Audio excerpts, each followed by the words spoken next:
Hello' বন্ধু বান্ধৱীসকল, কি খবৰ বাৰু আপোনালোকৰ? আজি বনাবলৈ লৈছোঁ এয়া চাওকচোন, খুতৰা শাক, কণ বিলাহী আৰু কচু। আৰু আজি মই বনাম এখন বইল আঞ্জা। আপোনালোকেও এনেকৈ বনাই খাই চাব। আপোনালোকক মই অকণমান দেখুৱাই আছোঁ। সকলোৱে বনাব জানে, তথাপিতো অকণমান দেখুৱাই দিছোঁ। আৰু এনেকৈ খাই বহুত বেছি ভাল লাগে। আমাৰ পুৰণা থলুৱা জুতি হয়। তেতিয়াহ'লে ব'লকচোন বনাওঁ। আৰু কণ বিলাহী খাই সকলোৱে ভাল পায়, খুতৰা শাক খায়ো ভাল পায়, আৰু কচু খাইতো সকলোৱে ভাল পায়। তেতিয়াহ'লে তিনিটা সংমিশ্ৰণ, আৰু মই বেলেগ ইয়াত একো নিদিওঁ। আজি তিনিবিধ সামগ্ৰীৰে মই বনাম এখন খুব ধুনীয়া বইল আঞ্জা। লগত আৰু বেলেগ একো নিদিওঁ, অকণমান নিমখ আৰু হালধি পচিয়াই এয়া মই কুকাৰটোত ধুনীয়াকৈ কাটি লোৱা শাকখিনি, কণ বিলাহী আৰু কচুখিনি দি ল'লোঁ। এয়া নিমখ অকণমান দি লৈছোঁ নিজৰ জোখ অনুযায়ী, অকণমান বছ হালধি দিলোঁ। আৰু এতিয়া এয়া চাওক, 4-5টা হুইচেল অহালৈকে মই ধুনীয়াকৈ সিজিবলৈ দিম।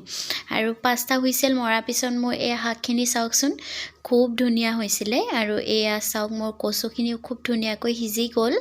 আৰু কেনেকুৱা দেখিছে বাৰু আপোনালোকে এটা কমেণ্ট কৰিবচোন দেই। আৰু এনেকৈ যদি বনাই খাই পোৱা নাই, এবাৰ খাই চাব।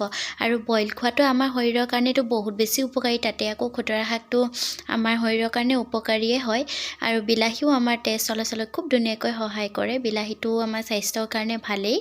আৰু এয়া মোৰ বইল আঞ্জাখন ৰেডি হৈ গ'ল। তেতিয়াহ'লে আজি মোৰ এই সৰু ভিডিঅ'টো চাই আপোনালোকে কেনেকুৱা পালে এটা কমেণ্ট কৰিব। খাবলৈ কিন্তু বিৰাট বেছি সোৱাদ হৈছিলে। আপোনালোকক মই কৈ শেষ কৰিব নোৱাৰিম আচলতে কিমান বেছি ধুনীয়া হৈছিলে। এবাৰ আপোনালোকে ট্ৰাই কৰি চাব। ইয়াতে মই দালিও ব্যৱহাৰ কৰা নাই, মাত্ৰ কচু, খুতৰা শাক আৰু কণ বিলাহী। বহুত বেছি ভাল লাগিলে খাবলৈ।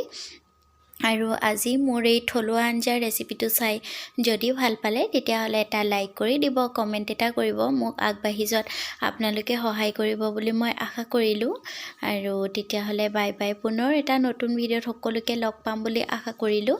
বাই বাই সকলোকে।